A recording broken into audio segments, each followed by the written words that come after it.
Hi, everyone. I am Dr. Kristen of the Good Doctors of Abbey Research, and welcome to this edition of Welcome to My World.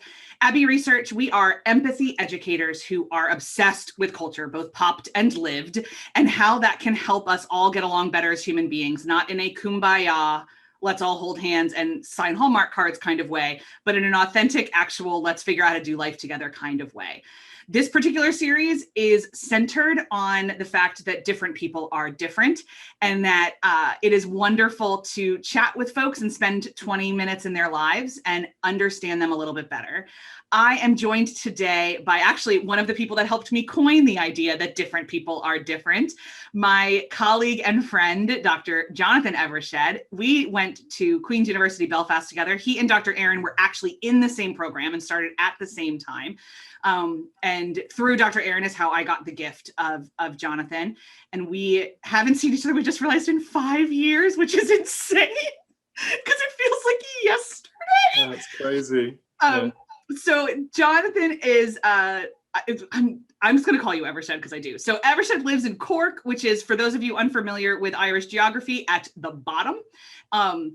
And while Dr. Aaron and I have been busy analyzing Handmaid's Tale and Bridgerton for you guys, Evershed has been busy helping to try to figure out Brexit. So that's what we're going to be talking about today. Thank you so much for being here, friend. Oh no, it's my pleasure, and it's just great to see you, and it really does feel like yesterday. I swear we were just sitting at Molly's having dinner. It's nuts. I know. Oh exactly. My gosh. So besides living in Cork and getting your PhD with us, tell us a little bit about yourself. So I was born and raised on the west coast of Wales. This won't mean anything probably to your viewers, but my accent is deceptive in that regard. It is very deceptive. For my birthday, sometimes Evershed talks in his birth accent. It's a lovely gift. So I was born and raised on the west coast of Wales, in a little town called Aberystwyth, and through the jigs and the reels, ended up with Kristen and Erin living and working in Belfast, where my PhD research as a political anthropologist examined the kind of contested politics of Ulster Unionist and Ulster Loyalist identity. That is the political identity of those who live in Northern Ireland and call Northern Ireland home, who fundamentally believe in Northern Ireland's place in the United Kingdom and are opposed to a united Ireland. And just at the end of my research on my PhD research in 2016, in fact, I finished my fieldwork for my PhD on, I think, the 18th of June in 2016. Yeah. Yeah, you did. What was it?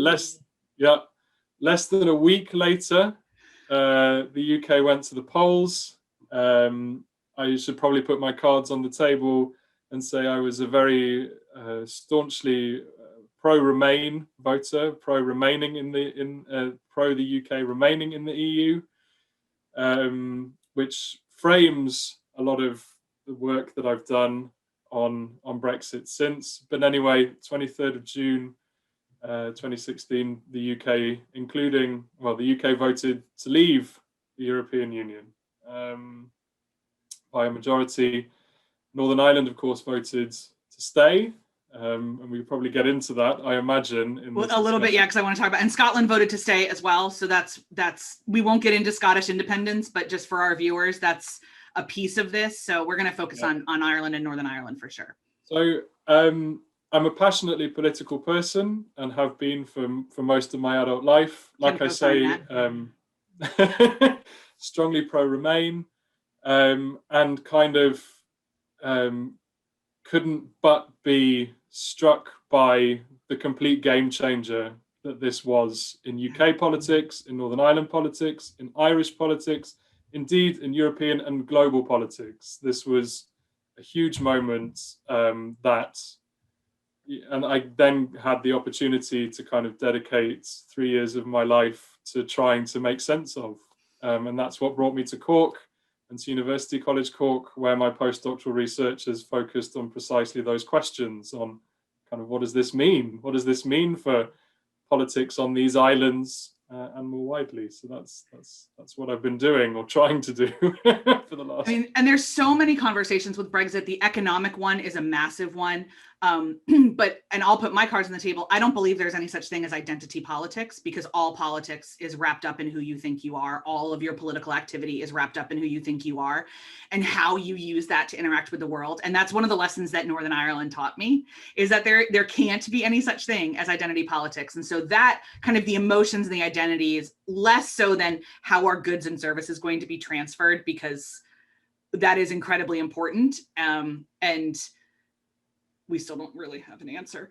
We're all just figuring it out as we go along. But I want to focus our time with Evershed here to talk a little bit more about the emotions around Brexit, and that come out specifically with the idea that on the 23rd of June, when they voted to leave, there was only one existing land border with the European Union, which was the land border between the Republic of Ireland and Northern Ireland. So I was personally utterly fascinated that not a single human in the Westminster government seemed to remember that there was a land border. That felt like something that should have showed up on a post-it at some point in a conversation. But so as of, we're talking on March 26th. We always date these because the world changes so fast these days. So we're talking on March the 26th. Is there still a land border between the EU and the UK? Well, of course, the important thing about that border is that it was doing lots of different things, right, as it was, with the UK and Ireland as co-members of the European Union. It gave, so I talked at the outset about my work in and with the politics of the Ulster Unionist community, whose identity is tied firmly and in profound and really important emotive ways to Northern Ireland's membership of the United Kingdom. Yeah. The Good Friday Agreement guaranteed that border would pertain between Northern Ireland and the Republic of Ireland for as long as the majority in Northern Ireland wanted to remain there, and that gave a degree of security to this Ulster Unionist identity. Conversely, of course, there is a significant population in Northern Ireland who don't believe that it should be a part of the United Kingdom and believe that it should rejoin with what is now the Republic of Ireland in an all-island republic, independent of the United Kingdom. And what that Good Friday Agreement and combined with the UK's membership of the EU had done is, while that border was retained, it had also become more or less invisible. Yeah, so the only way I ever knew I crossed the border was my cell phone changed networks. There you go. Yeah. Change. So that was really important for people in Northern Ireland who identify as Irish and were able to live meaningfully Irish lives in an uninhibited way. Yeah. So this border was fulfilling kind of these two almost kind of paradoxical functions for these two different, there's a community that exists in the middle here who aren't particularly fussed one way or the other on this. And we talk about on this channel all the time, there is no such thing as a binary. So you have stuff. I'll put my cards on the table. My husband was a Remainer as well as a voter in Northern Ireland, and is still emotionally a Remainer and has no idea really why anyone isn't. He's in that camp. And he very much identifies as Irish. That is a huge part of his identity. And the border is a part of that for him too. But his green card here in the United States until he got his citizenship was through his citizenship in the United Kingdom. So, I mean, that's a thing. I actually didn't know that. I didn't know that. What the UK leaving the EU means is that kind of delicious ambiguity that existed in how this border worked on the island of Ireland evaporates. Yeah. Because it now becomes this firm boundary between what is within and without the European Union. And that does fundamentally undermine this kind of I've heard people talk about it, this kind of magic of the post-1998 Northern Ireland border in a context in which Ireland and the UK are both members of the EU. That all disappears. So this thing now, because the border has to now be drawn somewhere, because the EU is going to seek to protect, as you might reasonably expect, the integrity of its own market. Yeah. And the UK. And there's lots of things in that come to do with agriculture and come to do with a lot of things that Americans don't really ever think of. And so the money side of this is particularly complicated, which is why the placement of the border is parallel conversations that are economic and emotional. And as nearly everything in politics is parallel economic and emotional, we just pretend they're not. Well, they're undivorceable one from the other. And the emotion, the economics of this border is emotional. The emotions of this border are economic. So your original question was, yes, there is now a border. Of course, and we can get into this, I suppose. Ultimately, what happened was that in order to protect the ambiguity of this land border, to maintain its openness, there was a need then to draw the border somewhere else. And where largely like the economic border of the EU or UK could not be between Ireland and Northern Ireland strongly. Also, the idea of it for a long time, that border was armed. For our viewers that don't know that, it was militarized, and it was militarized for a lot longer than people kind of even have in public or proper memory. And that was pretty much the only thing that was off the table. Like the only solution that was off the table was we cannot return to a hard border. We cannot return to a militarized border. But then everyone went, okay, so what can we do? And so that border had to be drawn somewhere, and the place that was eventually settled upon was to draw it down the Irish Sea, between, that is, the islands of Great Britain and Ireland, thereby, and in a way that disrupts what I began by talking about, that kind of politics of Ulster Unionist identity that is so firmly attached to Northern Ireland's place in the United Kingdom, which is now, as they perceive it, disrupted by this new regulatory border that had to be drawn somewhere. It couldn't be between Northern Ireland and the Republic of Ireland. It just couldn't. Practically, emotionally, economically, it made no sense. It had to go somewhere. It had to go down the Irish Sea. So sorry, go ahead. No, so that's the situation we're now in. Yeah, and then so practically, like, our Northern Irish citizens under the Good Friday Agreement were birthright given membership in the European Union and in the United Kingdom, which is how my husband has 3 citizenships, and is emotionally attached to all 3 of them in different ways.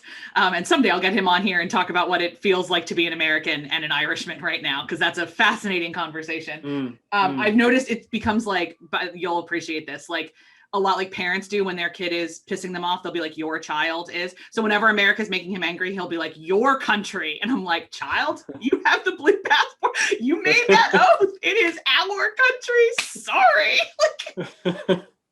You made that choice. You made that choice. There's your bed. Now lie a pit. Yeah, exactly. Welcome. But it's funny. I mean, he's very proud to be all 3 things, because all 3 things make up who he is. But in talks of that emotion and like all 3 things make up who you are. First of all, remind me, because I've lost track of this. Can Northern Irish citizens still get that access to the EU or no? And you answer that, and then I'll ask my Ulster Unionist question. So yes, is the short answer. You're still entitled, by dint of the Good Friday Agreement, the peace settlement that ended the 30-year period of conflict in Northern Ireland that we call euphemistically the Troubles. My gosh, what a euphemism. Yes. Classic understatement. So characteristic of discourse in and about Northern Ireland. You are entitled to British citizenship, Irish citizenship, or both in Northern Ireland. Okay. And by dint of your Irish citizenship, you remain entitled to being a citizen of the European Union. Okay, and then you still get the easy travel and and the ability to buy holiday homes in Tenerife, should you so choose, such things as that. Yeah. You do. Okay, so that's good for a lot of people.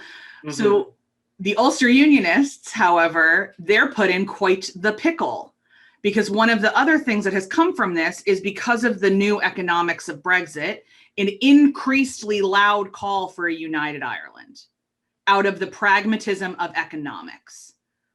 And I am hearing more from people who are diehard Irish, but thought was completely okay with being in the UK. Everything was fine. I will never vote for United Ireland because that's too many emotions. I don't want to do it. Looking at me, making a face, being like, but Brexit? Does it just make sense to have one government? Like all of that. So against those things, how do you feel this has affected, as an outsider but an expert, the Ulster Unionist identity? Oh gosh, I mean, where to begin? I think really we'd need hours to dissect this. But so what you what you now have is a situation that you've described, right, where people who felt broadly comfortable, who are Irish citizens, but who felt broadly comfortable in a Northern Ireland in the Union, insofar as and for so long as that was also part of a wider Irish political community that was itself part of a wider European community. And obviously, by being dragged out of the European Union against their will, this raises questions for these people about, well, do I actually now feel comfortable in this state? Yeah. Is this place a place I feel a meaningful citizen of anymore?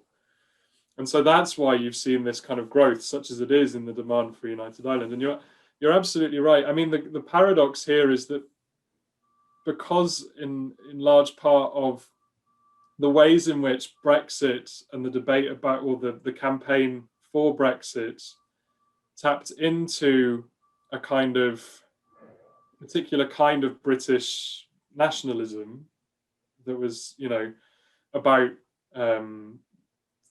waving Union flags, reclaiming sovereignty, reaffirming and restating Britain's sovereign status. A lot of Unionists in Northern Ireland felt an affinity with that, and a lot of them voted for Brexit.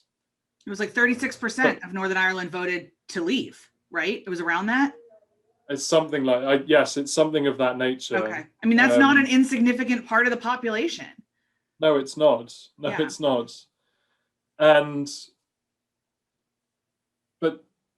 this is where I struggle to retain, what particular claims to academic objectivity I would make, which I don't really. Yeah, I mean, the greatest lie we were told is that it was our job to be objective. So that's, I mean, that's that, and we would get jobs in academia after our PhDs. But that's a separate. So.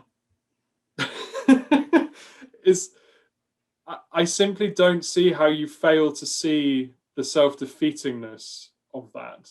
Yeah. If you've got this cohort of people who are your neighbors, who you live alongside, who don't share your sense of citizenship, who don't feel British, but are nonetheless comfortable to live in a Northern Ireland in the United Kingdom, Brexit is, if you'll pardon my French, more or less guaranteed to piss them off to the point that they are not going to feel comfortable in that, with that constitutional political status quo anymore.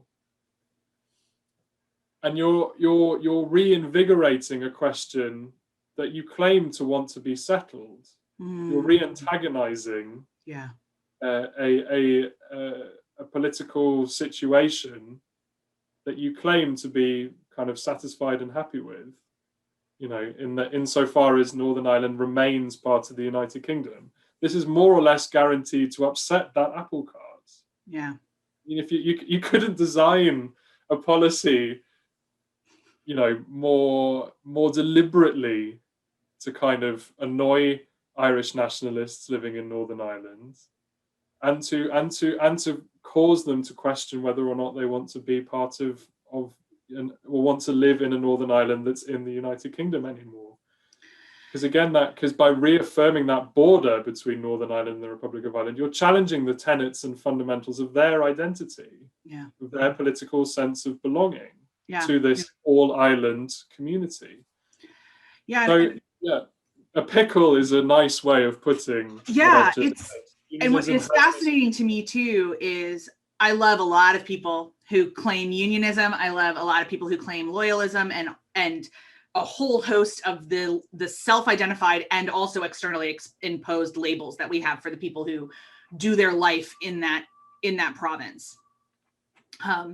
And there's been a couple times in the last 5 years that I've looked at over Zoom at people or across coffee shops when I've been there and just been like, but they didn't remember you in the vote.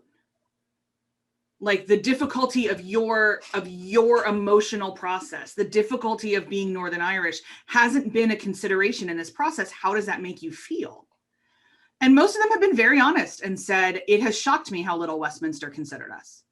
It has shocked me how little our emotional ties to Westminster and to the Queen have mattered to them at all.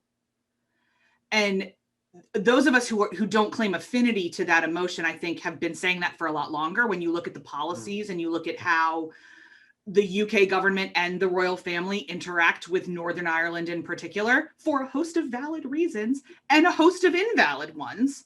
I mean, just again, because this is a lot about honesty. We used to joke that we weren't sure Boris Johnson could find Belfast on a map. Like, so I remain convinced of that. I remain convinced that he has not sought to empathetically on any level understand, by evidence of his public decisions, to empathetically understand the complicated soup of emotions in Northern Ireland. And I feel very comfortable saying that. So if he's done it privately, I'd love to see that evidence. I'd love to see the receipts at your leisure, Mr. Prime Minister. But this is so incredibly messy. And a lot of the narrative that we got over here about Brexit was that it was complicated, but they'd kind of come up with a solution and surely it wouldn't be that bad and they'd figure it out. And then we lost following Brexit. You guys fell off our radar in terms of national news when in around 2018. Mm-hmm. When the Trump administration changed its immigration policies at the border. That's a lot of where we became exceptionally internally focused. But I followed it as closely as I can. And thank you to you and Katie Hayward, who's at Queen's, for tweeting and making sure those of us on the outside can know what's going on the inside. I would not say the solution was simple, or that it has been done flawlessly, or that economically anybody's in a better off situation right now. Okay.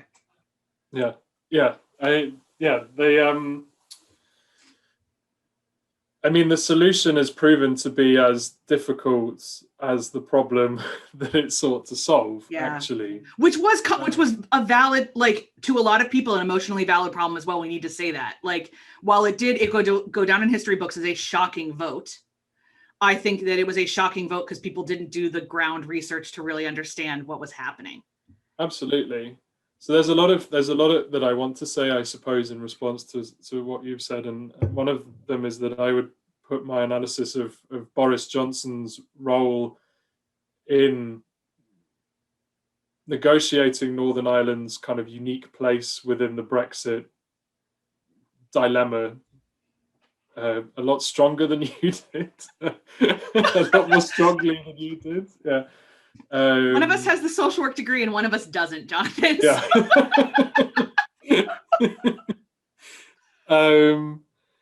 From your perspective, in the last 5 years, has Brexit forced an evolution in Ulster Unionist identity, or that has shifted in a direction, or has it become more entrenched?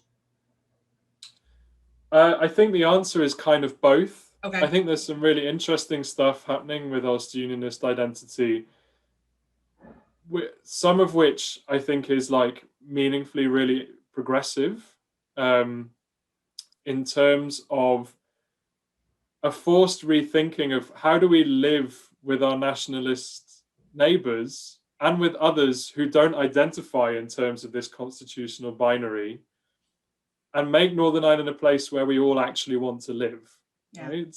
Because it is. Kristen and I share this, as do we with Erin. Yeah. A love of this place. A deep, it is deep amazing. Love. Yeah, it's the greatest. It really is. Yeah, 3 of the happiest years of my life I spent, and I travel there. Well, before these times, gestures to the world around us. Yeah, I travel there all the time. So there's this real cognizance of this within Ulster, within sections of Ulster Unionism, that's saying, well, how do we maximize this and make this place that can work for all of us who live here? Given that Brexit has thrown all of this, we need all of these plates spinning into the air. We need to find a way of bringing them back down again in a way that doesn't break them all, right? Yeah. So there's that, but there's also the countervailing trend of entrenchment, of saying no, of making demands without accepting any responsibility for the decisions that have been made. Like I said earlier, a key section of unionism voted for this and has never once stopped to analyze whether or not that was a good idea, whether that was the right thing to do. Has helped to arrive at this situation where they are now, now they perceive themselves to be newly separated from the rest of the United Kingdom. Yeah. Without ever stopping to think. Go ahead. Kind of, how did we get here? Yeah. And so you have these two kind of countervailing trends in unionist culture, unionist political culture. I mean, which of those ultimately wins out? I don't want to be pessimistic. Yeah. It's been a very unsettling time. In progression in the nationalist Republican area as well, and that's one of the big puzzles of that space. Is that there are almost as many opinions on how to make it work and how to make it a place where we all want to live as there are humans. And it has been, you guys have heard us talk about it on the channel before, an absolute mess of contradictions in the most beautiful way. But holding a lot of the language that is used is a lot of language of entrenchment on a lot of areas of the conversation. And there is a lot of we've always done it this ways. And those tend to be people with a lot of money and or a lot of power, because welcome to capitalism. And when you talk to a lot of citizens in pubs, as we got a chance to do, and then for formal research, there's a real frustration of, can we just come up with something? And I would imagine that Brexit has only exacerbated that. Yeah, I think so.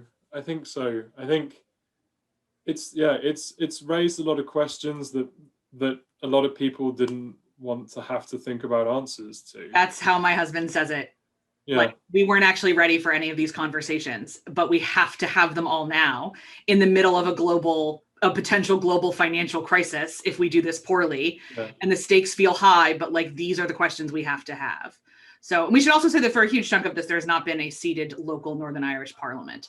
So that's a separate conversation and a interesting piece of this. So I'm going to hit pause here because, as you can imagine, not only did we have a 3-year conversation about all of these emotional things, we'll be having a 30-year one.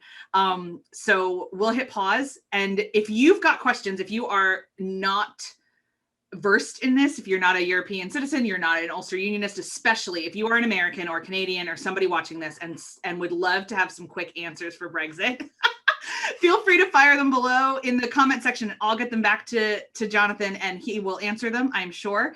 And we will, if you guys are interested in more of what we talked about, make sure to let us know, and I will twist his arm to hop back on the Zoom from Cork.